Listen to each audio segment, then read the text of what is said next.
Welcome back to my new mini blog. আপনারা সবাই কেমন আছেন? আশা করি ভালো আছেন এবং সুস্থ আছেন। আমিও খুব ভালো আছি এবং সুস্থ আছি। আমি একটা ইন্ডিয়ান রেসিপি বানাতে চলেছি, যেটা সবার ঘরেই হয়।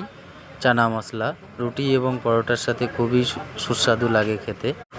ভালো করে মন দিয়ে আমার রেসিপিটা একটু ফলো করবেন, দেখবেন এই রেসিপিটা না খুবই সুস্বাদু লাগবে।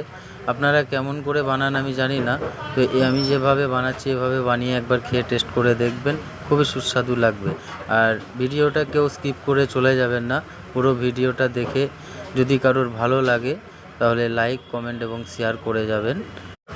Amit Kumar Das food cooking mini blog থেকে নতুন নতুন রেসিপি পেতে আমার চ্যানেলটিকে সাবস্ক্রাইব করবেন এবং পাশে থাকা বেল আইকনটি ক্লিক করবেন।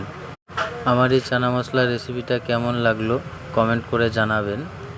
আপনাদেরও যদি কারোর কোনো সাজেস্ট থাকে রেসিপি নিয়ে আমাকে কমেন্টে জানাবেন, আমি আপনাদের সাজেস্ট অনুযায়ী রেসিপি আপনাদের দেব।